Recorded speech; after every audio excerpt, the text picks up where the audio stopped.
Welcome to Class 10 of Jay Levin's Life Mastery Basics course. In this class, Jay continues his teaching on effective communications by sharing the skill set called nonviolent communications, which Jay regards as a life changer for all who learn it. So, welcome to Class 10. This is a continuation of the Life Mastery Basics course, and it's our second class in communications. And in this class and the next class, we're going to be focusing on the work of Marshall Rosenberg as an eminent teacher of and thinker on what we call nonviolent communications. This is his book, Marshall Rosenberg's Nonviolent Communications. And Marshall Rosenberg has created an institute called the Institute for Nonviolence. And one of the advantages of that institute is that it provides mentors. So those of you who begin to have experience with that work, who may want to become real deep practitioners of it or learn it on a deeper level, you can obtain, assuming there's an institute in your area, and possibly even if there's not by phone, a mentor in your deeper training for this.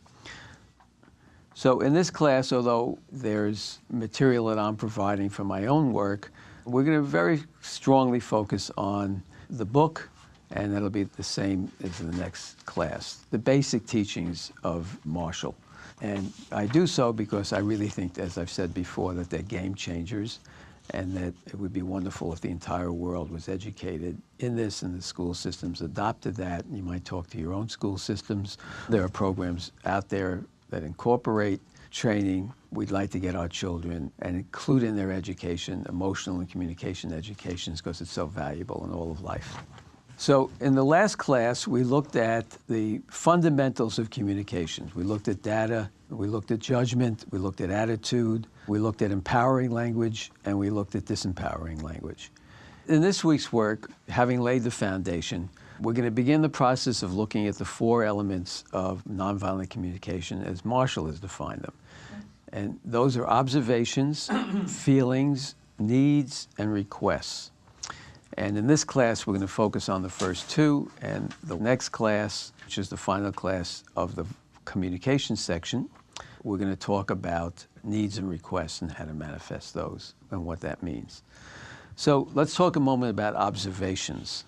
Modern post-Freudian therapy is very dedicated to a single principle in its best sense. Transactional therapy is dedicated to the principle that the therapist is to a significant degree a neutral observer, that the role of the therapist is to allow the person to find his or her way to the truth, to facilitate that process. And the best way to open the ground, create the groundwork for that, is to allow the person to have an experience of really feeling heard and listened to and respected for what they're saying, not judged for what they're saying, just attended to. Remember, in the crash of the child, the single greatest shock is to lose the support for the true self, often so dramatically that the child feels, nobody ever listens to me, I don't get a turn. The child tries to get more aggressive with it or just go into avoidance, try to talk over people, try to control stuff, whatever it is. It's a human condition that until we're healed of our traumatized self, we want to be seen, we want to be heard. I'm not talking about when we're hiding out and being in avoidance, but basically we're hiding out and being in avoidance because we feel we're not going to be seen and be heard and we're going to be trashed. Basically, the real desire is to be observed and seen and heard. And so if you create the context where a person feels safe in any relationship, in any human relatingness, in any communication, if you allow the person to feel safe, you've created the groundwork for a healthier exchange of points of view, of ideas, of feelings, because the other person is not being shut down. So I'm not even sure Marshall says this in the book, but one of the teachings that we know forever from the wisdom teachers is seek first to understand and then be understood. In other words, set aside your own craving to be heard, seen, attended to, and give it first. Be the leader. Make yourself a leader. Choose to be the person in the room who's not saying, come here and salute my idealized self-vision of me and give me everything I need. Choose to be the person in the room who looks at other people and says, you know, what opening can I bring to this person? even if the person is someone you're in dispute with, even if someone you're arguing with, even if someone fighting with. It's a whole state of mind that says, let me observe first in a non-judgmental way, right? Let me observe where this person is coming from. So in therapy, the practice is, and if you've ever been in therapy, you know this, the practice is that the counselor will say to the person, tell me if I'm wrong, this is how you feel, this is what you're saying, and literally will repeat back what the person is saying. I get a sense as this is what you're feeling, right? They're observing without judgment. They're not putting any spin on it. They're not saying, well, because you're observing this, I think this about you. They're just saying, here you are, I'm observing you, I'm giving you this feedback. So that's the beginning of good nonviolent communication that allows for good communication just generally when you're playing and having fun. You don't always have to repeat it back, but certainly when there's any kind of tension, it's the basis of couples counseling and, healing mediation versus just mediation, where you're being invited to hear the other person's point of view really clearly. So in doing so, what that means is when somebody's got an issue with you and something's coming up for you, you want to begin with that simple practice of observing what they're saying, not judging it. You don't judge, you don't analyze, you don't do any of your statements, you are this or you are that. You don't do anything at all that would trigger the person into some sense that this person is criticizing me secretly or quietly or et cetera. This person's got a case on me. You're just saying, I'm attending to you, I hear you. You're letting the person be seen and heard. So let's play this out, this little game, and then we'll come back to taking it to another deeper understanding. So who wants to volunteer in which I'll role play for you a situation where you had a disagreement with somebody recently. But I'll play that person as if you would like them to have done it. Okay, good. So I'm this person in this situation. You've got a beef with this person. Just pretend you're talking to that person. I'm talking to him right now? Yeah, you're talking to him. About? And I'm going to respond as if I was him from a place of non-defensiveness. Oh, wow, okay. In our last few email exchanges, I explained to you that in order for us to be friends, I need to feel an energy that's very clean towards me and not an energy that feels like it's romantic. I'd like to have a buddy energy towards me or a sister energy towards me. And whenever I don't get that, I feel that I'm not safe and I can't really be pleasant and expressive and even affectionate because you might take it the wrong way. I don't really want to fight about it. I want you to understand. Very good. Excellent. Okay. So now if I'm responding from a place of nonviolent communication, I would say, I get that I'm hearing that you had wanted me to respond to you without any romantic energy, without any sense that was not clean, where you wanted me to be responding to who you are as a person, basically. That's my understanding of it, and not for putting us into some sort of container of romance or anything like that. And, I would, my sense would be you want to get to know me better and not have me push into something that's not there for you. It's some of the underlying message I get. I get that it made you feel unsafe. It made you feel you don't know where I'm really coming from and what ground you're standing on, and that you're feeling a little bit nervous about it, probably a little bit of anxious, and clearly you're wondering if, this is not where I want to be. So most likely you're thinking that if I can't get him to change, I'm not going to participate in this conversation anymore. It's what it seems to be what you're saying to me. Yeah. That would be accurate. Okay. Cool. So that's the experience of giving back. Now, what did you feel hearing me say that? Oh, I felt... Towards me, the character. Oh, I felt that you, the character, really understood what I was saying, and you validated what I was saying, and I felt completely acknowledged, completely understood, and all the energy that I had at the beginning talking about it just went down like... Mm-hmm. It was all fine. It was just relaxed and comfortable and pleasant and felt very heard, very acknowledged, very supported. Right. So that's what pure observation will do in almost every circumstance, especially if you're just gentle and repeat it. Some people may have reactions take them 2 or 3 beats to get there. But if you stay in that space and you hold that space, that's the place you can bring another person to. This open place, this more trusting place in you, because you may not even agree with them, but at least you've shown that you've heard them. And if you're hearing them, believe me, something's going on in your psyche where you're adjusting pretty quickly. You're getting a sense of where they're really coming from. And that allows you to shift to a different place other than your goal mechanism and your intention here, and a place where it allows you maybe to open to something of a deeper experience, the person speaking. How, in fact, did this fellow respond? Oh my. First of all, he told me how he cannot change his energy. His energy just is. He understands my boundaries, and he won't pass my boundaries, but he cannot change his energy towards me. That I should look inwardly if he's not going to cross this boundary, that I need to look inward about where I'm not clear about this kind of an energy, and and he doesn't understand at all why I should feel unsafe and defensive about it. Okay, so one of the mechanisms, especially for men, is the best defense is an attack. That's the old paradigm. That's the toxic paradigm. We go on the attack. We defend by going on the attack, and we'll talk a lot about that more if you people who acquire the book on the DVDs on what women need to know about men. So this is part of a classic pattern. Now women do it too. It's a fight or flight pattern. This is a way of kind of fighting and flighting at the same time, right?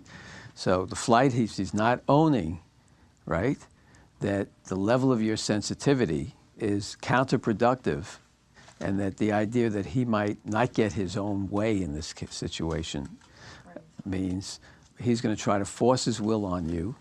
That's the underlying statement here. My will is going to be more important. If you can't deal with it, well, there's something wrong with you. Right. Right? Right. So we make the other person wrong. What happens when we make the other person? Well, our idealized self has its one-up. We're always trying to make the other person wrong and make ourselves feel a little better. He didn't want to feel bad about you not accepting him, so he's going to go find a way to emotionally get one-up. Coming up, while answering pertinent questions about the first step in nonviolent communications, Jay discusses specific examples of the need to understand another person's trauma behavior and the healthier mindset for responding to it rather than reacting to it. So that's the game, and that was a really good example and a really good question. Okay, so moving on. One of the things, if you note how that went,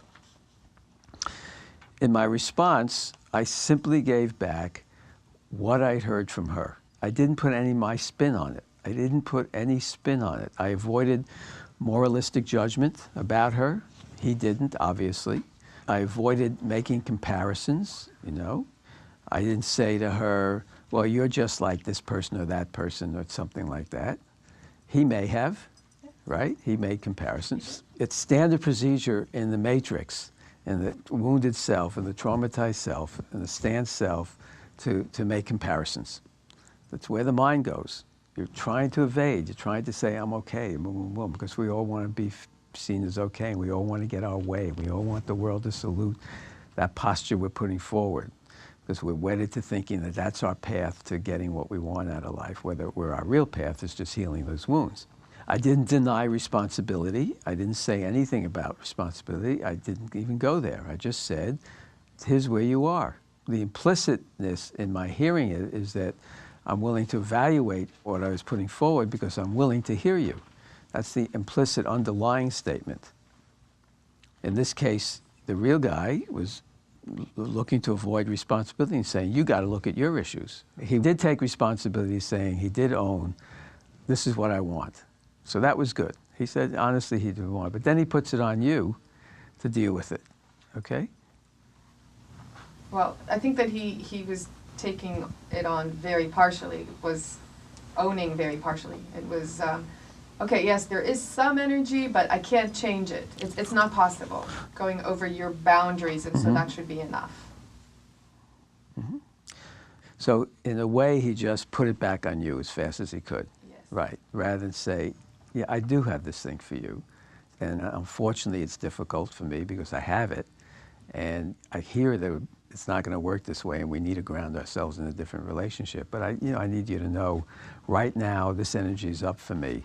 And I still want to go forward with you if you allow me to, and really get to know you and let you get to know me. And maybe this energy towards you will go away for me, maybe it won't, or maybe it'll come up for you, and we'll add that to getting to know each other. That's a place you could have gone to instead. One of the things about taking responsibility is when we don't take responsibility, we usually have an excuse. I did this because of this. But sometimes excuses are unspoken, they're subtly there. So some of them that Marshall mentions as excuses: I hit my child because he ran to the street. I lied to the client because the boss told me to. I started smoking because all my friends did, etc. So we go into this defensive rather than say, I made this choice to smoke and now it's my decision whether to continue or not. So good, okay. Can I ask one quick thing? In taking responsibility for having a communication with someone where you say, someone says to you that they're not happy with their situation. And my question to them is, well, you made that choice, didn't you? And they respond back to me saying, I made a choice by not making a choice. So therefore I'm in the situation I'm in. And are you happy? Well, I'm happy when I'm not stressed and exhausted. I said, well, that doesn't explain anything to me.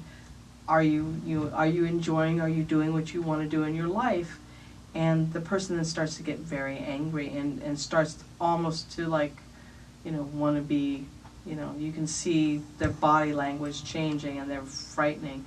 So if they're not taking responsibility and they're not taking any cognizant, proactive stance on how they got into the situation that they're in, then what is that? What is that kind of response of, I made a choice by not making a choice?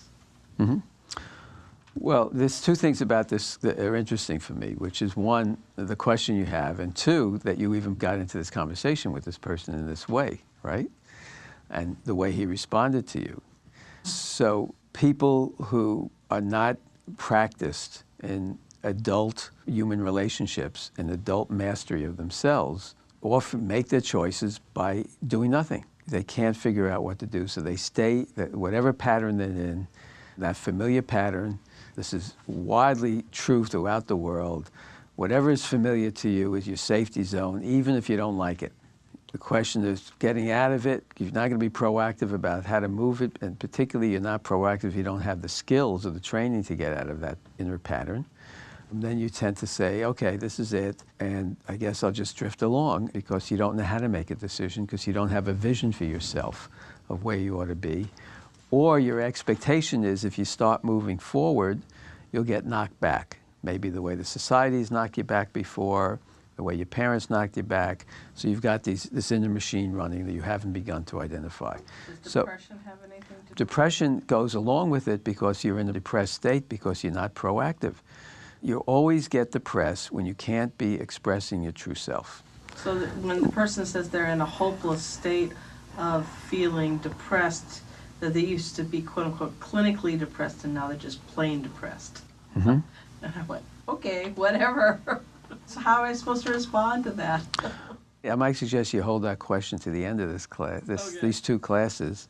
If you really want to respond to it, you begin by saying, I hear you're clinically depressed, and I bet that feels really terrible. And then you'd have an option of where to go. The option where you seem to have gone is to try to tell this person what you think is right for them, right? I made an observation of what I thought Right. based on But was it 7 years of information. Was it an invited observation? Yeah, they invited my query of what I thought. Oh, okay. Well, that's different. They wanted to know how I felt. Mhm. And Okay. so it Well, wasn't- that's It wasn't different. a judgment, and it wasn't forced upon them. And the person couldn't handle it. My recommendation to you is, after we finish the 2 classes on nonviolent communication, and you've got the 3 classes under your belt, do yourself an exercise where you sit home and you write out how you might have talked to him differently. Coming up next, Jay continues to explore the power of non-judgmental observation in communications versus antagonizing another person with the kind of evaluations we're trained to make and don't like when they are made about us. So denial of responsibility, as these questions led into, is another way we tend to communicate. We try to make people do something We dismiss their political statements. We find fault with them. We find some fault with them as we give them feedback. So we tend to sneak in some amount of evaluation. So the rule is get rid of evaluation. Try to give back. Don't try to give back. Do give back. So the rule is give back only what you heard and what you can reasonably assume, that's easy to assume and safe to assume about the person. So it's safe to assume that if a person is angry, but they haven't said they're angry, you can say, I can feel your anger, because that's what you're feeling.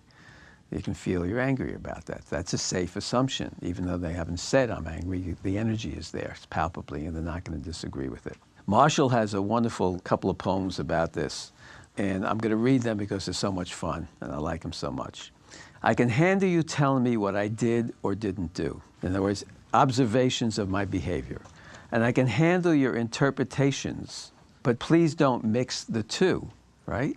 If you say to me, my interpretation of this, my judgment is, my opinion of this is this, I'll hear your opinion, I can handle that.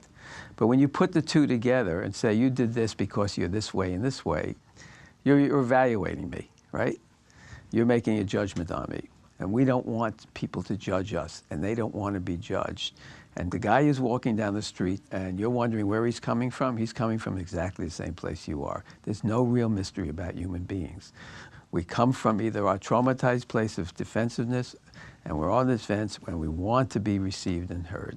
So he goes on, if you want to confuse any issue, I can tell you how to do it. Mix together what I do with how you react to it. Tell me that you're disappointed with the unfinished chores you see, but calling me irresponsible, it's no way to motivate me.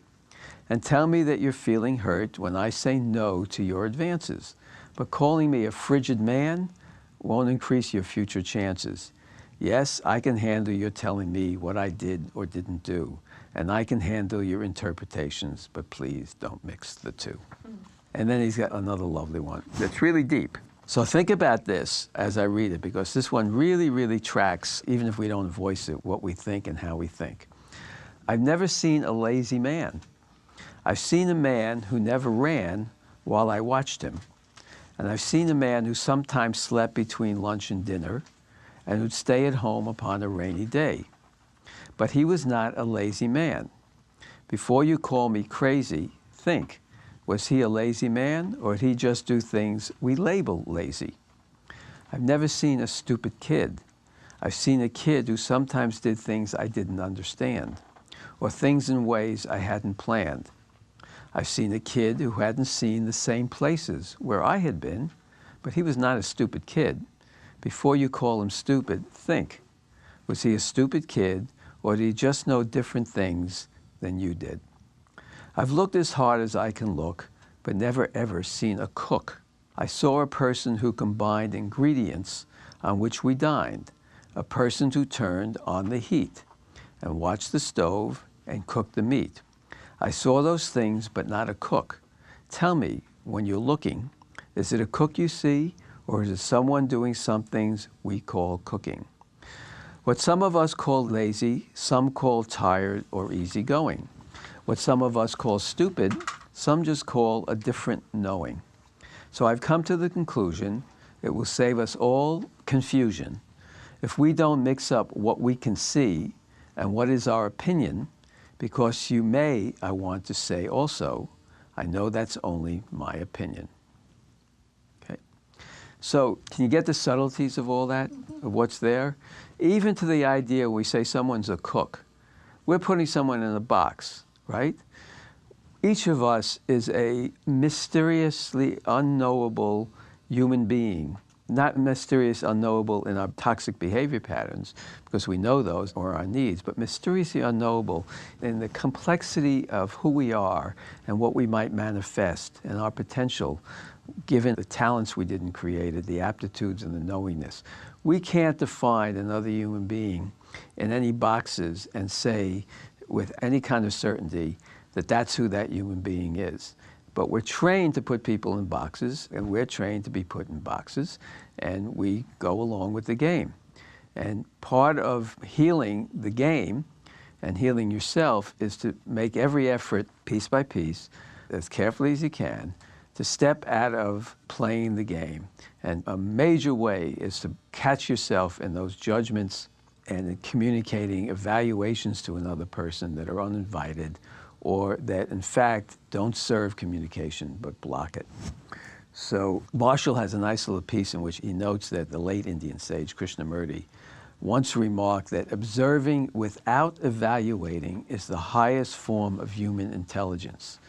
And he notes that he first thought that was nonsense, but that the more he practiced it, the more he realized that to put yourself in a place where you observe without adding opinion means you're in that form of intelligence where you're not going to let the momentary distractions of the other person's stand self or yourself block your desire for a larger wisdom about who that person might really be underneath all that drama and where they're coming from and their pain and your reaction and their reaction, right? So as long as we're focused on the book for the moment, let's do a couple of exercises and a query. Marshall has a section where he deals with examples of observation with evaluation mixed in and examples of observation separate from evaluation. So let's get those front and center. And these are subtle in many cases because this whole work is subtle. Example of observation with evaluation mixed in, he cites, is somebody saying, "You are too generous." How would that be handled? Otherwise, when I see you give all your lunch money to others, I think you are being too generous. You're owning the assessment. You have an evaluation, but the person can deal with it because you're not making a statement that you know best. You just say, "I'm thinking you're being too generous," right? You feel the different energetic behind this? Next, Doug procrastinates. Doug only studies for exams the night before. So notice what he's doing is he's focusing on the factual observation. As we go through this course, focusing on factual observations becomes even more clear and more important. She won't get her work in. I don't think she'll get her work in, or she said, "I won't get my work in." Okay? If you eat balanced meals, your health will be impaired. Versus, if you don't eat balanced meals, I fear that your health may be impaired. Here, you're just reporting. You're reporting, if they don't do it, you're reporting on yourself. You're observing yourself. Minorities don't take care of their property. I have not seen the minority family living at 1679 Raw shovel the snow on their sidewalk. Right? You get it? Very simple. Hank Smith is a poor soccer player. Hank Smith has not scored a goal in 20 games. Jim is ugly. Jim's looks don't appeal to me, right? So we're so entranced in the other that even its subtle forms find its way. Maybe the grossest forms don't always find its way. Maybe you don't any longer talk about minorities being this or that.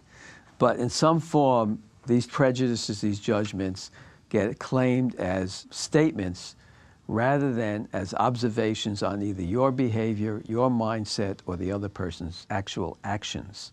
So learning to clean up and know the difference and clean it up in your languaging is the basis of good observation. In the next segment, Jay discusses several common experiences in unsettling communications and gives examples of both effective and disconnecting communications. I have a question about communication and judgment and evaluating in social networking and also personal networking, so that the use of language is so judgmental and so negative when you read certain Twitter feeds or some comments in Facebook or in emails, and then when you actually see the person face to face and you query them face to face after you had your non-personal contact, the personal contact seems to break down even more because what you put out in text it just stopped the communication from even happening when you do run into the person. And the question is, how do you handle that? How do you change that whole scenario so that you don't get involved in that and you can just kind of someone's begging you to participate in this drama or this whatever, and you just don't want to be even in that? Well, one easy way is you say, I choose not to participate in this because I'm not comfortable with the languaging. And it seems it's coming from attack, that you know best, and the whole game is who's smarter than the other person and who's best one up. And I don't like the feeling of that. I don't want to play in that game, so please don't Twitter me anymore. Most of us waste most of our life and most of our time indulging little facets of our one-up game where we're trying to get some attention, all the woundedness, and we fill the world and that time oblivious to everything else going on around us. We're just distracting ourselves with, how do I get one up? How do I win? How do I win a little bit so that I don't have to feel, because if I'm left alone quietly, I'm just going to feel shitty. And why am I feeling shitty? I'm feeling shitty because I'm not living my true self. And why am I not my true self? Because I wasn't nurtured into it, and I can't be my expressive, creative, higher knowing self. And I don't even know that that's what's happened to me. All I know is, whatever's going on, I can get a little bit of nasty feeling out here, a little of that suppressed emotion out there. So I'll just play along with the nasty game, or with whatever it is of being one up. Because I like what you said about saying that the person's visage is not appealing to me, whoever the person is. Mm-hmm. Instead of saying that person, I hate the way that person looks, I'm saying it just doesn't appeal to me. Right. Their energy doesn't appeal to me. Mm-hmm. Right. Well, this is a course in mastery, and mastery means you're going to master the ways in which you can be really in peace in the world, and powerful in the world, and empowered in the world. And that means mastering all the habits of the matrix, all the habits from the top-down structure that's been incorporated, where we're struggling to just get some sense of the outside world to acknowledge us so we can be, even if we get the acknowledgement with negativity and being the smart-ass, more smart-ass than the other. So that's the game. And the game of, you either play that old game or you decide to be in the game of slowly, gradually, patiently, using what tool is available to you in the moment, and healing a little piece of yourself, saying, I'll practice this one, I'll keep practicing it, and then you get a little strength in that, and you then pick up another tool, and you go that. It's a good recommendation, by the way, moment to recommend. Don't try to do everything at once. It's crazy. Find the things you're most comfortable with, work those systems, and get some progress under that way. Work it without, I gotta do this. Just work it because it's a game. It's fun. It's fun to play in the realm of self-healing yourself. Just make it a game and practice these things. Okay, so moving along, we'll move on from observation, but not before we run Marshall's little test of the class. So if you're listening or watching out there, see what answers you get to this. Tell me if this is an observation statement or observation with evaluation in it. It's a clean statement or it's not a clean statement. John was angry with me yesterday for no reason. Clean or not clean? Not clean. Right. Sure. For no reason is obviously an evaluation. He might have been feeling hurt, scared, sad, or something else. Examples of observation with evaluation might be, John told me he was angry, or John pounded his fist on the table. Right? You're just describing. 2, yesterday evening, Nancy bit her fingernails while watching television. That's normal. Clean. A clean observation. Right. We didn't go to Nancy's a neurotic little girl because she bit her fingernails while watching television. Right? We didn't go there. 3, Sam didn't ask for my opinion during the meeting. Clean. Right. Withheld observation. He didn't go to a billion obvious places he might have gone. 4, my father is a good man. It's evaluation. She's right. It's evaluation, right? You're saying he's good. Good. Yeah, a good man is an evaluation. Even if it's a good evaluation, it's an evaluation, right? So as he says, the evaluation may be, for the last 25 years, my father has given 1/10 of his salary to charity. That's clean. That's clean, right? Wow, you say. That's and cool. if you say if someone's such and such as an alcoholic or a drug addict, that's Beyond dirty, beyond dirty. right? Even though when they say I'm an alcoholic, I mean, I don't even agree with that languaging. I'm an alcoholic. No, right? I'm a human being who has tried to escape my pain all my life with alcohol. That's who I am. Oh, that's better. Yes. I'm not an alcoholic. Clean or not clean? Henry is aggressive. Not clean. Not clean. Henry hits his sister when she switched the television channel. That's Pam was first in line every day this week. Clean. Absolutely clean. My son often doesn't brush his teeth. Clean. Nope. No? Nope. In his opinion, often is an evaluation. Okay. Twice this week, my son didn't brush his teeth before going to bed. Clean. Right? So in other words, you really want to be precise when you're describing things, because what we tend to do is the mind inflates everything. It exaggerates. It minimizes or exaggerates depending on what we want to get out of a situation, right? We build ourselves up, we build the other person down subtly. Or we build the other person up because we know them and we're associating with them, so we make them bigger, right? Some people exaggerate more than others, though. Some people do. In your. Yes, because they're trying to get their idealized selves to be more saluted because they're feeling they didn't get the attention they need and they're looking for attention. It's very simple. Remember, the whole premise is called keep it simple. You know, you're coming from your idealized self, you're coming from your stance self, you're coming from trauma self, you're just playing these games. And you can put a lot of different labels on the games, but it's just one game, right? You're not showing up in your authentic self and you're evading. 9, Luke told me I didn't look good in yellow. Luke told me I didn't look good in yellow. Clean or not? Not. Clean. Completely clean. Clean? Yeah. This is a factual statement. It's data. It's data. That's Remember? his opinion.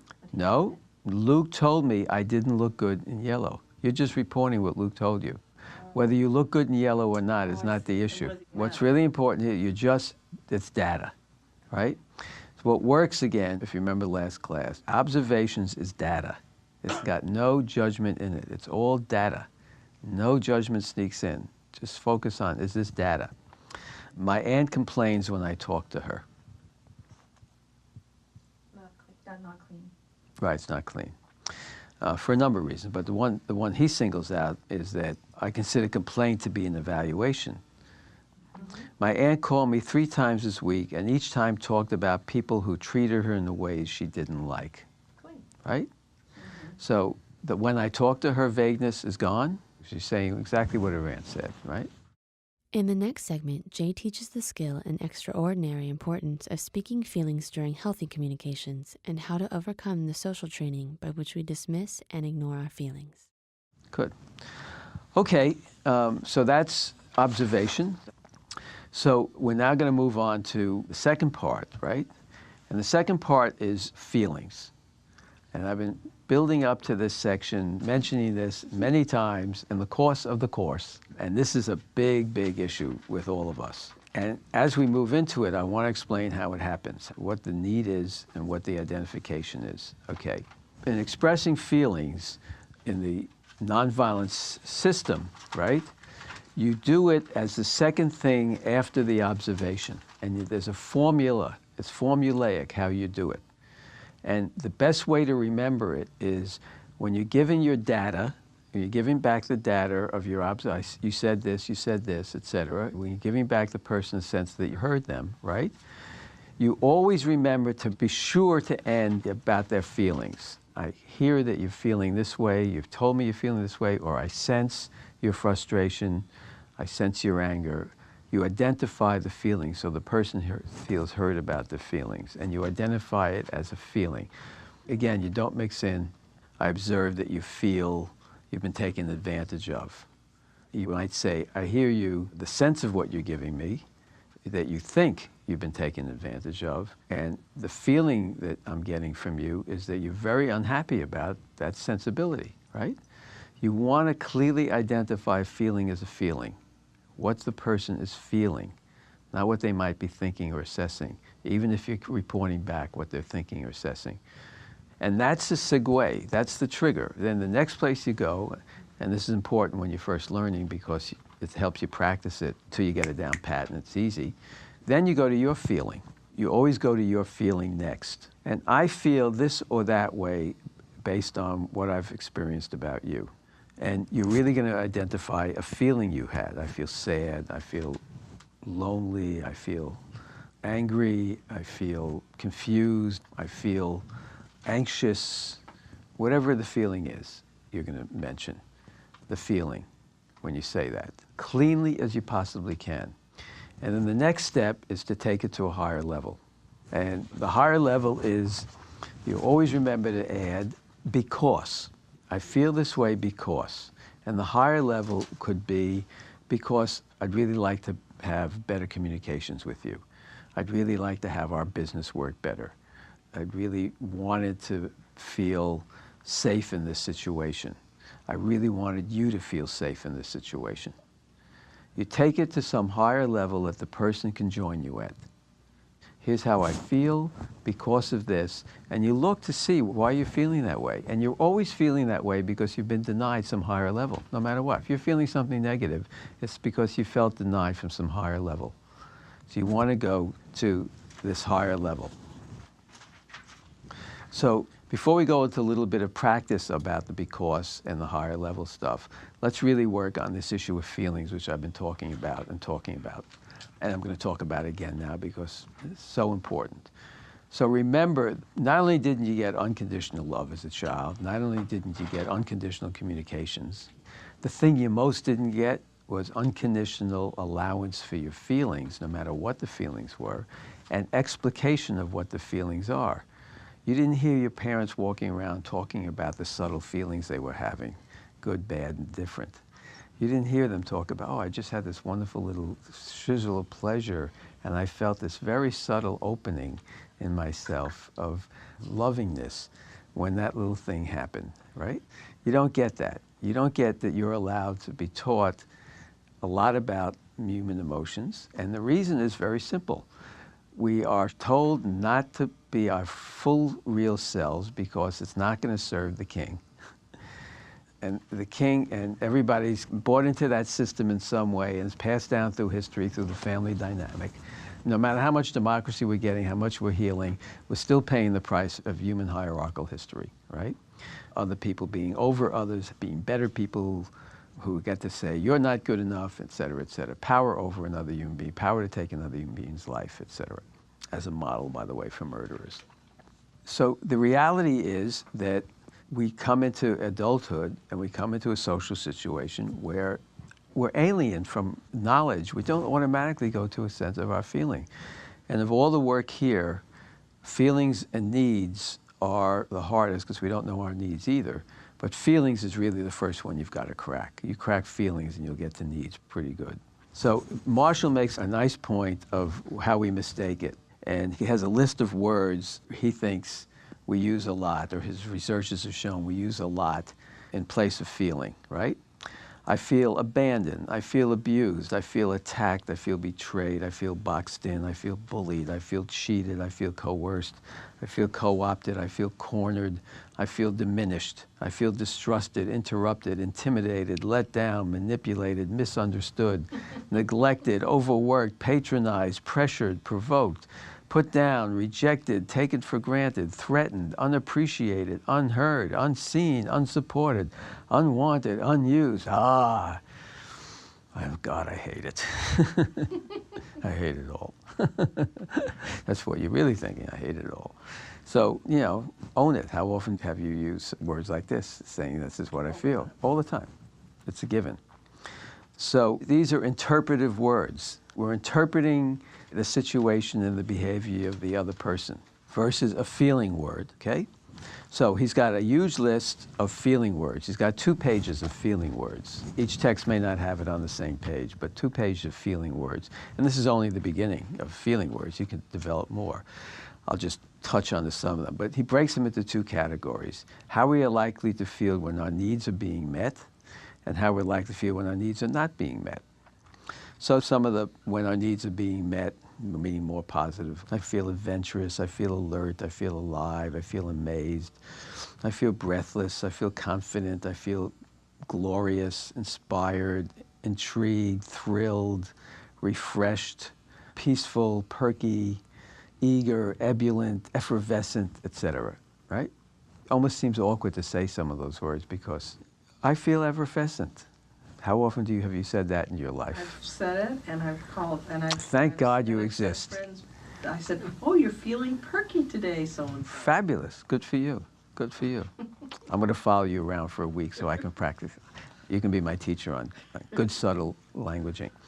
Then we have how we're likely to feel when our needs are not being met. We get, I'm afraid, aggravated, agitated, alarmed, aloof, angry, apprehensive, aroused, bitter, blah, brokenhearted, dejected, disaffected, disgruntled, disquieted, disturbed, fatigued, fearful, frightened, furious, gloomy, helpless, hostile, humdrum, jealous, jittery, morose, mournful, panicky, pessimistic, rancorous, resentful, restless. Okay? Good. Scared, sensitive, shaky. Okay? You get the point. So we need to practice this. And first practice is actually to go to the list and say, how many of these words can I practice a day that I haven't used? And try to be aware of where I can insert these as a practice, a conscious practice, because I want to be starting to express my subtle feelings and seeing how they affect other people, right? Coming up, Jay continues to demonstrate the subtle power of communicating and relating to another person via naming feelings. So check this out now. I'm going to use an interpretive word and I'm going to use a feeling word. And share with me how you feel about this and be aware of how you feel about me when I say this. I feel intimidated. I feel intimidated. I get scared. I'm feeling really scared when you behave that way. Let's try another one. I feel betrayed. I feel betrayed. That's an interpretive word now. And then instead I say, I feel crazy. I feel scared. I feel this rush of confusing emotions. I just don't even know how to express everything I'm feeling at this point. I'm feeling depressed and wanting to cry at the same time. I'm feeling sad, okay? So what was your emotional reaction to me when I was using the interpretive word versus the feeling word, okay? Who would want to share that? Mm-hmm. I feel more of an emotional reaction when you were labeling with the interpretive words. If you say, I feel intimidated, then I would feel fear. Or if I feel, can't remember what the third word you used, betrayed. And then all of a sudden I felt this big charge in me. And the other ones I felt more neutral. I could just take in the information. Okay. So what do you feel towards me as a human being as I said these things? More, maybe making more of a judgment. So if you were feeling this way, then all of a sudden I was interpreting it and making the judgment. Right. Exactly right. That's exactly right. That's exactly what happens. When we go into our heads rather than our feelings, the feeling body of the other person can't come forward and identify with us and relate to us. What they go into is betrayed. That's a whole concept. Man, I don't want to get around that. And feeling intimidated, that's another concept I don't want to be around. And you must be, I got to run away from that because this all happens on a neural net basis. It's automatic. You just pull back from that. Because we don't want to be around conflict in that way because we don't know how to deal with it as it attacks us. So we tend to pull back, and we tend to pull back and go into judgmentality about the person who's sharing it, right? The automatic judgment, there's something wrong with this person, let me get away from them. Or I want to get away from them, must be something wrong with them. He's feeling intimidated. We need courage, we need this and that. It's not allowed to go to that weaker place because then I might go to that weaker place, right? But when you're sharing a feeling, when you say, I felt scared, then that feeling level resonates on your feeling level. You would feel scared because I'm brave enough to say it. I've made it safe to say the taboo word of my feeling. You feel safe to feel that feeling and empathy with me. So we've opened up an empathetic ground. If I say, I feel I'm being used in this situation, and I feel because I'm being used in that situation, I feel abandoned by you, manipulated and abandoned by you, that's got one level of resonance. If I say, I feel really lonely and heartbroken and sad, the fact that your behavior has been, from my point of view, manipulative, and you've been not honoring me and pulling back and abandoning me. Can you sense the deeper power I have in the situation? The real power I have? Because I'm being authentic. Because my feelings are going to resonate with you on an authentic level, beyond the mind. And it's going to take you to a place of less defensiveness and more a sense of having to look at your own feelings and having to look at the situation in a different way, because suddenly you're dealing not with an object that you're trying to manipulate for your own advantage. You're dealing with a being who has feelings and can express those feelings that you can identify with on a completely unconscious level, much as you might resist it. So that's the power of expressing feelings, okay? Cool. So, yes. If someone is saying that they feel that you've manipulated them or coerced them into a situation, someone says that you've manipulated them or coerced them into a situation, how do you respond to that? In this case, beginning with just what we've learned so far, the first response would be, I hear you believe that I've manipulated you and coerced you into a situation, and I sense that you feel unhappy, maybe a little angry, and maybe frustrated about that. And I feel sad that you would have come to that conclusion, because I don't believe my behavior was such, and I have a sense that it was a projection from your part. My sense of it, it was a projection from your part, right? Or it could be, I feel sad about that, and I feel fairly amount of woeful, because when I look at the situation, I have to own that, yes, my behavior was this way, and I feel sad about that because I would really like to be operating on a higher plane with you and being in more integrity, and I really have to look at myself now about why I wasn't in that integrity. So those are one of your two options in a situation like that. Either you accept the assessment as valid, or you say it's a projection. And you've looked cleanly at yourself and said it, and you're saying, speaking from your feelings. So as you heard me say that, where did you go to? I went to a place of accepting and owning my part in the statement of there probably had been a form of manipulation or coercion, but it was not the point of trying to make anyone feel bad when that happened. The comment came back at me. The comment came back at me at a different time.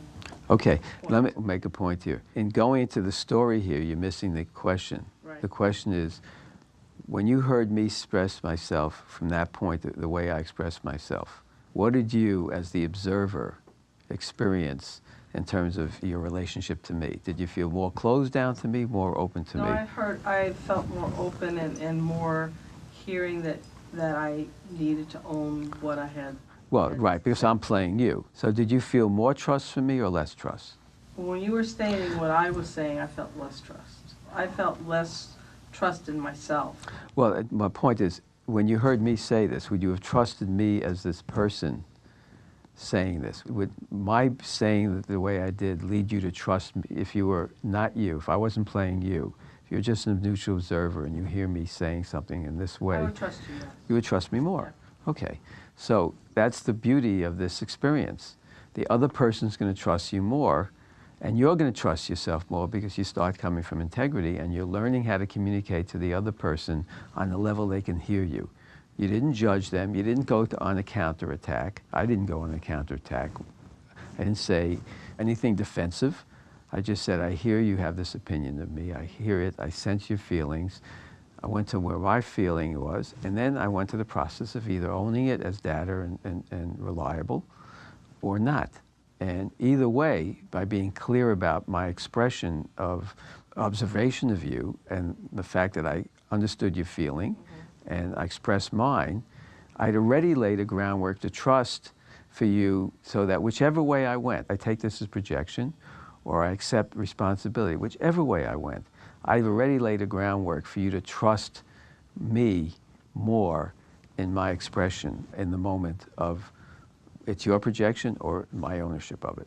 But when there's a miscommunication between two people, it's not clearly stated, then when someone says that they feel they've been manipulated, they don't take the responsibility for their following through on the action of what happened. Okay, but the rule about all healing is you're responsible for your own healing. All you can do is lay the groundwork in which other people can meet you in a healthier place, that they're not immediately available to them. And trust that if you open that space, like energy will meet like energy, and they're more likely to shift. The only thing you're responsible for is you. not for projecting on where the other person's going to be, how they're going to respond, etc. You do the exercise in your real life, you practice this in your real life, and you're going to find other people amazingly respond differently. I hear story after story. People come out of these last 2 classes, rush into their most dramatic situations they're dealing with and start using this, and then come back and report to me about all the great changes that are happening. So I know this works. 20, 15 years of disagreement, you can So you can start today. start today. Now, sometimes the other person is going to be running their pattern. You have to learn to just, no matter when they go through their pattern, just stay using the 4 techniques. We're only on the second one. You stay using the whole process, and you just keep repeating it. I hear that, and then I feel this, and I feel that. And you learn to blend it subtly into conversation so it's not such an obvious technique. And you keep at it, and I promise you they're going to move. Unless they're profoundly pathological, beyond belief, their pathology is overtaking them, they're going to shift, right? Okay. Okay, That sounds good. cool. In the next segment, Jay clarifies the difference between real feelings and situations we have feelings about. And he teaches the crucial element of phrasing your shared feelings in a context that others can relate to and support. Let's do a little exercise. This is a piece of cake, so we'll just run through this fast because I like doing his exercises. And then we'll conclude with a little bit more about the because of element of this. Okay, clean or not clean? I feel you don't love me. Not clean. Not clean. Okay. I'm sad that you're leaving. Not clean. Clean. It's clean. It's clean? Mm-hmm. You express the feeling. I'm sad that you're leaving me. Yeah. I feel scared when you say that. Clean. Clean. Yep. When you don't greet me, I feel neglected. That's clean. Clean. No. Not No? No. neglected has a value. Neglected describes a situation, not a feeling. Mm-hmm. When you don't greet me at the door, I feel lonely. Okay? That's clean. That's clean. Okay? You're disgusting. Not clean. Not clean. As he points out, a not as clean, I feel disgusted. Is an honest, Grossed. yeah, I feel grossed out. That would be honest. I feel disgusted. I'm happy that you can come. Clean. Clean. Clean, right. I feel like hitting you. Not No, clean. not close. I feel misunderstood. No, not clean. I feel frustrated or I feel discouraged because I sense you're not getting me, right? I feel good about what you did for me. Clean. Clean. Mm-hmm. Nope. Good. What is good? Mhm. Good is not Yeah. a feeling. Okay. Right. Oh. Or not Good is an evaluation of a word, right? I feel gratified. I feel encouraged. I feel happy. Number 10, I'm worthless. not clean. Not clean. I feel wretched. Is his alternative. Okay, now we're going to deal with the because of element of the feeling expression. So remember, you get there by always being sure, and do this close to the end, and giving your observation, that you're observing the other person's feelings. And if you have any doubt about it, one of the things you can do is you can ask them, are you feeling hurt because of this? If it's not clear. Or are you feeling hurt because you sense you're being ignored? You can ask the question if you're not absolutely certain what the person's emotional reaction is. So usually it's preeminently active, right? And then instead of going to blame, I hear you feel that way, but you're really responsible for it, and I'm not to blame here, or even blaming yourself. Oh, I hear you, and I'm just a terrible person, and I'm sorry I screwed up that way. For really clarification, you want to go to a place where you're identifying your own feelings and needs and taking it to the highest level. An example he gives is, when I hear you say that I am the most self-centered person you've ever met, I feel hurt because I need some recognition of my efforts to be considerate of your preferences. So then in sharing back our feelings, when we take it to a higher level, that higher level can include the situation you'd like to be between two people or in the community, or even a higher level for yourself. So an example he gives of being allowed to take it to yourself is, when I hear you saying that I am the most self-centered person you've ever met, I feel hurt because I need some recognition for my efforts, right?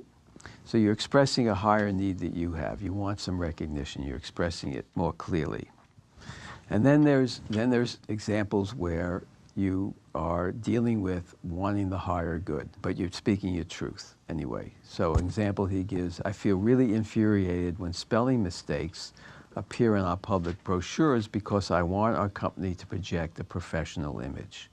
So your because of is taking it to the higher community place, not just your higher self-need place.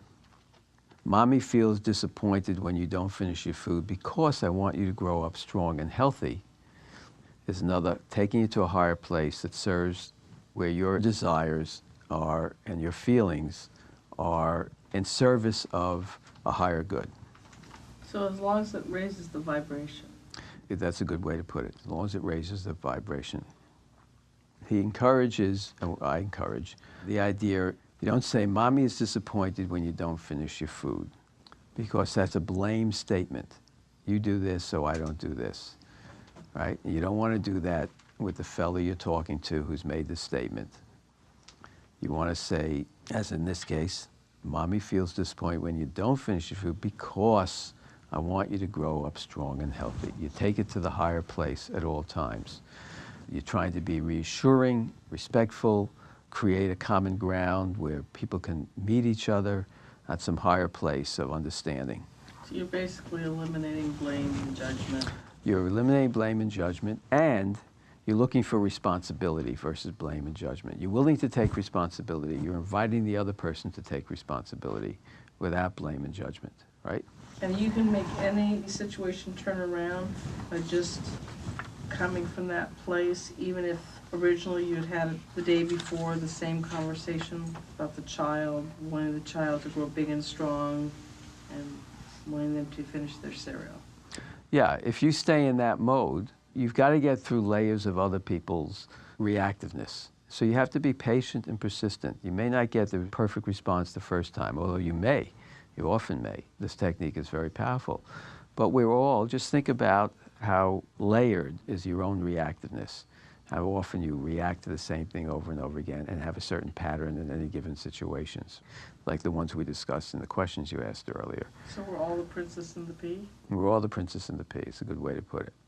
And we're all evolving out of that stage if we choose to. We all have now, fortunately in this universe, the tools that are available, and we have good people working on this because there's a lot of people, and you know, I'm in a minor way just one of them, but there's a lot of people who just say, I want to do it differently. I don't want to continue this pattern. It doesn't serve me. It doesn't serve anybody else. So let's adventure into a new ground. Let's try something different. And let's make it as much fun. Let's green light it, make it fun. It's more fun to do this than to keep the patterns up. To play the game of, okay, I'm going to master this stuff. I'm a great student. I'm going to be a great student of this stuff. Okay, so let's close with a Marshall exercise test. Clean or not clean? You irritate me when you leave company documents on the conference room floor. Not clean. Not clean. It's very frustrating when you leave the documents I am lying frustrated.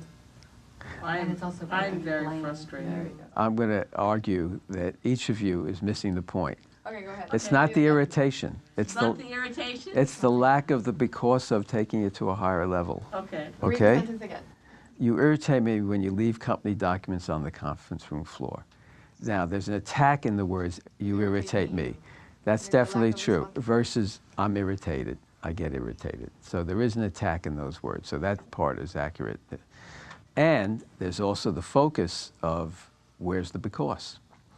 So his answer is, I'm irritated when you leave company documents on the conference floor because I want our documents to be safely stored and accessible.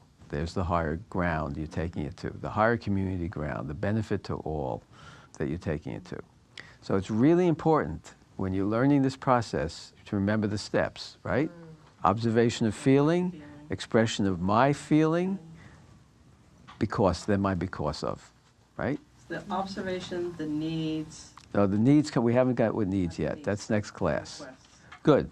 Next one. I feel angry when you say that because I'm wanting respect and I hear your words as an insult.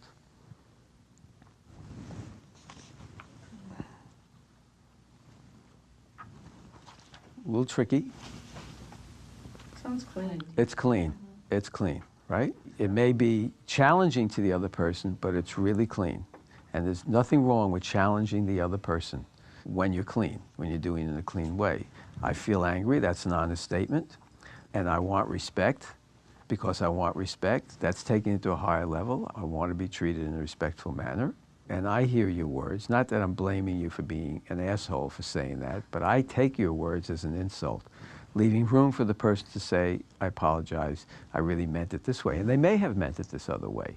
You're leaving room for the potential that you're owning the judgment part of it. I hear your words as an insult. It's like, you know, my judgment is your words are an insult, another way to say it.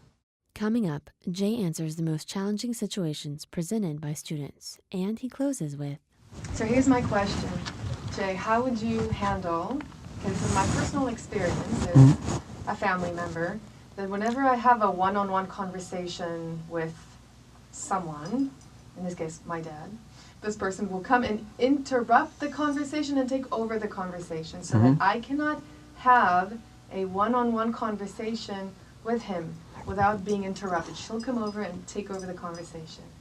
How would you suggest we do this with the nonviolent? I do it with the nonviolent communication tools. Cool. And we all deal with people like that because there's a lot of people who are very damaged, who feel if I let the other person in, they're going to make me wrong. So this person, your father in this case, was probably made wrong a lot when he was a child, felt that he had to have control over a situation by being in charge and being right. And underlying that is a fear of criticism, and any disagreement will be taken that he's not really good enough. So there's only a certain amount of fight or flight patterns we go to. And once you know the half a dozen fight or flight patterns, you know, we're all doing them, and it's not rocket science. What is rocket science and why the course is necessary is learning our way out of it and committing to being students of this rather than being victims of this system. Just being students of what happened and moving on. My endless lecture to people. So if you're very patient with her and say, you know, I hear you say that, and I hear you have this very strong opinion. You're obviously feeling very charged about this opinion and very strongly about this opinion, and maybe even feel some sense of urgency about this opinion, and you're feeling some anxiety that you might be heard.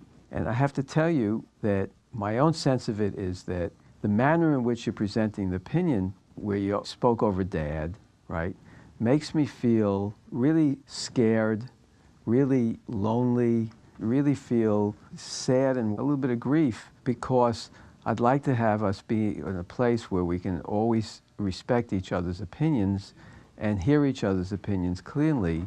And my sense of it is that you're tending to dominate the conversations doesn't allow us to have the space. And I feel sad about that.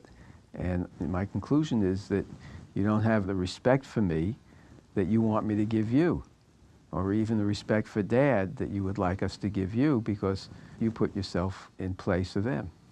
Would you do that after she cuts in? I mean, after she cuts your head off? I mean, because she cuts into the conversation and immediately stops. And so what would you say this immediately as she's cutting, or would you wait later and introduce that? Depending on the circumstance. You know, it's always good to catch something in the moment. You know, Mom, I want to point something out to you, right? I hear you say this. You just came in here and you just said this. And my sense is you were feeling this to bring this point to say this. And I feel this about when you do that. And I feel this because I really want us to be functioning as a family in a much cleaner way and feel that everybody's got their chance and everybody can be acknowledged. And so I have this need that you be respectful of all of us. And my request would be you be more observant of your behavior here and make an effort not to interrupt us quite this way, as if your statement has to override everybody else's sense, rather than, you know, you come in, offer your statement, and we can pay attention to it. The matter is, when you do this, your opinion tends to shut down. The behavior here tends to take us to a place where it shuts us all down, and we actually don't listen to your opinion, because we're not feeling we're in a conversation with somebody, we're feeling somebody is just trying to press us down. So I go to a place of feeling abandoned by you, and I conclude that you really don't respect me. So this languaging, I'm not there in the situation, But something akin to this, something that's honest and authentic to you. Maybe it doesn't have to be so wordy, but as long as you can keep it in a neutral place where you're not an attack and you're saying clearly that I'm calling you to this higher ground and I'm asking you to take responsibility for behavior that can be easily interpreted, as I interpret, as being disrespectful. And it makes me feel very bad. It makes me feel sad and actually makes me feel lonely, or whatever he happens to be feeling. And it makes me angry, and I get angry at it. Whatever your feelings are. I have a sense of if I say that, I have a sense that I'm not respecting, she'll just throw it back at me. When he throws it back at you, I hear you say that, and you take it to another cycle, right? I hear you think that it's me, and I gather you feel irritated about that. And I feel when you do that, even worse than I did before. I feel really sad now. I feel really angry and upset because I'm asking you to look at a situation and create a situation here with me that allows for us all to be heard. And instead, what I'm experiencing is you attacking me as if I'm attacking you. And all I'm asking you to do is to look at your behavior and say, I love you, I care about you, you're my mother, I really do care about you. And that doesn't mean your behavior in this situation is something that I find I've got to just accept no matter what. I'm asking you to take a look at this situation because I want to take our family life to a better level. Interesting. Okay? Wow, I'll try that. Mm-hmm. Thank you. So back to the questions. I'm sad that you won't be coming for dinner because I was hoping we could spend the evening together. That's nice. That's clean. Mm-hmm. I feel disappointed because you said you would do it and you didn't. Not clean. Not clean. Right. So he suggests the expression, when you said you'd do it and then didn't, I feel disappointed because I want to be able to rely upon your words. Wow. Mm-hmm. Okay. See the distinction there? Yep. Uh-huh. Okay. I'm discouraged because I would have liked to have progressed further in my work by now. Clean. Clean, yes. Okay. Little things people say sometimes hurt me. Clean. No, it's icky. It's not icky? clean, yeah. There's, the core elements are really awry here. Sometimes when people say little things, I feel hurt because I want to be appreciated, not criticized. Okay. Right? That's clean. Mm-hmm. And it's really super clean, in fact, because you're really owning the desire to be recognized in the world rather than hide it or to manipulate for it. You're just saying, this is, I want to be appreciated. It's a very powerful statement. I want to be recognized. I feel happy that you received that award. No. No. No. Where's the because of? Oh. Right? Oh, yeah. When you received that reward, I felt happy because I was hoping you'd be recognized for all the work you put into the project. Right? Look how you get to honor the other person in such a nice, clean way, actually. Okay. I feel scared when you raise your voice. Not clean. Mm-hmm. No, it's not clean. Okay. So his correction would be, when you raise your voice, I feel scared because I'm telling myself someone might get hurt here, and I need to know that we're all safe. Right? So he was very specific. We tend to cut off communications like that. We try not to communicate rather than communicate, or we try to over-communicate. We just explain away and tell stories away nonstop rather than get clean and say, this is where I was at this person, this is what was going on with me. This is my genuine concern. Okay? I'm grateful that you offered me a ride because I was needing to get home before my children. That's pretty clean. Yes, it's clean. Good. Excellent. Okay. So any final questions? The first question is how we avoid making projections when we are stating the feeling part. And when we do the observations and then we observe their feelings, Mm-hmm. how we are careful about not projecting or vice versa. Well, projections are opinions thrust on another person, right? So if you're owning your opinion with the awareness, it might be a projection. I have a judgment on you, or I have an opinion of this, And, where are you coming from? What do you think about this? Am I right? Am I wrong? What's your evaluation, sense of this situation, right? You're implicitly saying it might be a projection, right? So the system itself takes care of that piece of it. And then the other piece of that is when you're in doubt, if I've got this sense of this, would this be true? Where are you coming from? Good human communication is based on sharing where you're coming from and inviting the other person to share where they're coming from. So there's not such mystery. What's really going on with you? What's the story here, right? Obviously, if you're in negotiation for sale of a company, you may not want to reveal what your bottom line number is that you're going to take, at least in the form that we now do negotiations. And those situations are fortunately the exception rather than the rule. The rule is we just tend to hide saying where we are. You're meeting a person and you're trying to figure out what they think of you, what the position is, et cetera. And we don't have this automatic relationship with relatingness. So we guess, we worry, we project, especially, like in dating situations, you get crazy with this stuff. So it's good to be forthcoming with your own, exactly where you are, owning it in the moment. This is where I am in the moment about this. It's just what I feel and think in the moment. It could change tomorrow. And that always sets the groundwork for you to invite the other person to say, where are you? What's going on? I don't want to project on you. Just tell me what's going on, right? So cool. Good question. I'm wondering about when we identify our feelings, when we're in the observation mode. Sometimes you're in the heat of the moment and the emotion or the feeling, not the emotion, the feeling can transfer into something else and it's morphing really quickly. So I have a little bit of hesitation about labeling it to be a specific thing because it can go from anger to sadness to concern to frustration, but it's all happening very quickly, and I'm wondering what happens if we just label it as an energy to be able to address the person and speak to that person, but not necessarily have to pin it down to be a specific thing. Because also for some people, it might trigger an association if you say a certain feeling, and then a trigger is happening. So it seems like sometimes that can actually escalate things in a certain way by labeling it. Well, I don't know how many people respond to the idea I'm feeling an energy here. So if that's interpretive in your circles and it's going to work in your circles, go for it. But I would encourage you to throw yourself blindly into the unknown here, which means you don't know what the responses are going to be if you consistently say what your feelings are. You haven't had that experience in life of identifying it. So you're not going to get it right the first time and the second time and third time, and especially in the heat of the moment. And as you keep practicing it, it'll come easier. So whatever feeling is there in the heat of that moment that you're going to say first, just say, right now, right this second, I'm feeling anger. Right this second, I'm feeling really scared. Right this second, I'm feeling really, really lonely. Right this section, I feel like so sad I want to just cry. Whatever it is, that's what I feel right this second.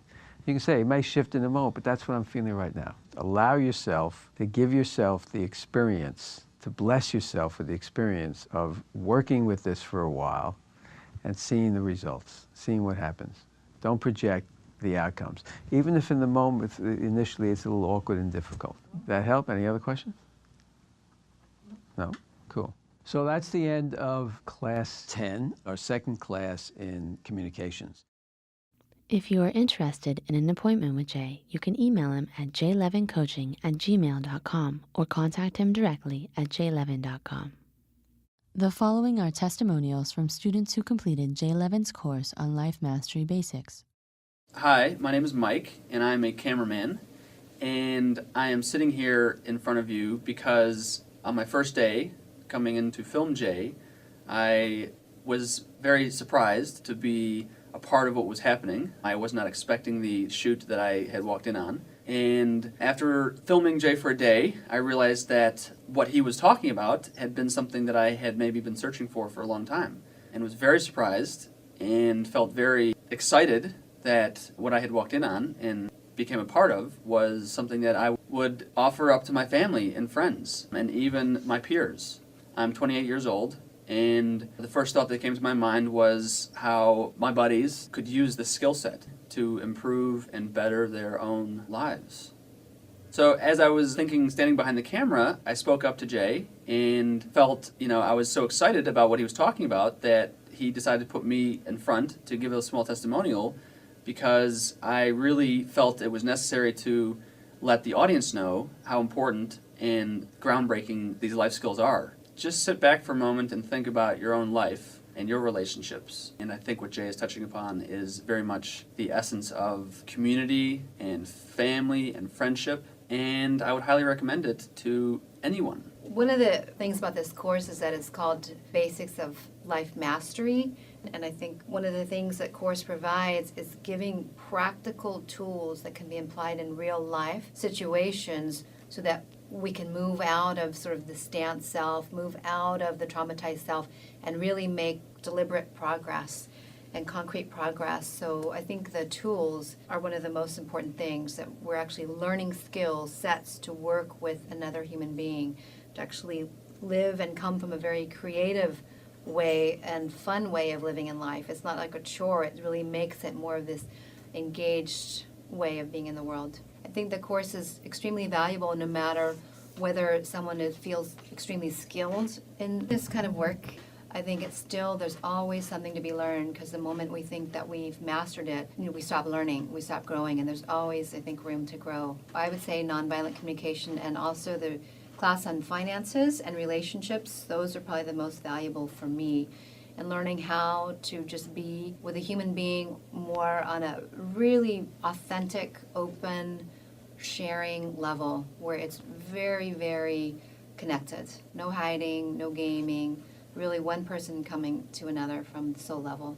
Yes, I am feeling some shifts, more shifts of connection with people, family members. I've noticed myself be a bit more empathic than usual in my usual stance. So I've done a little bit less of that in the last couple of days.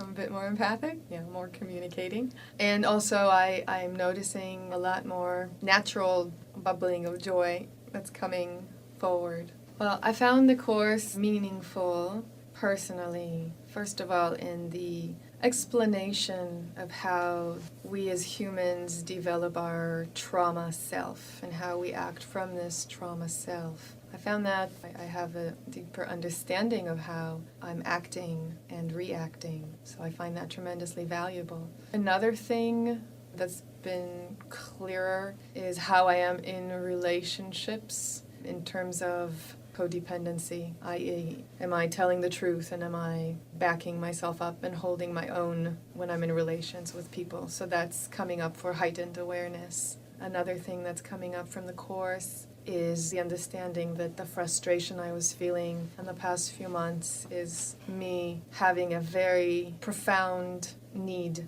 to express myself in many areas that I haven't been very internal.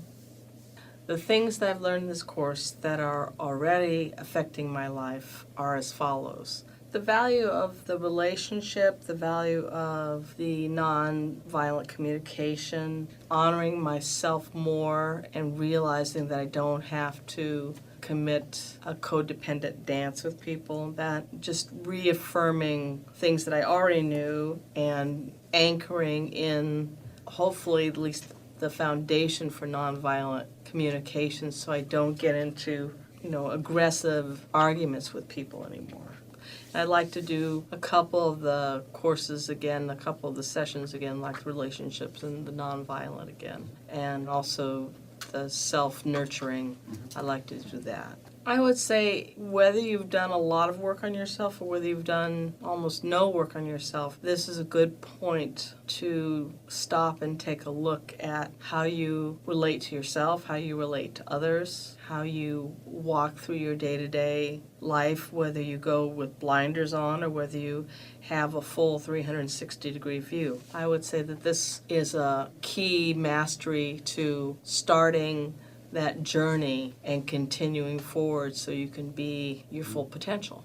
I would say that that's a key point. And if you don't want to, no one's going to hold anything up to you and push you. You have to take the first step yourself.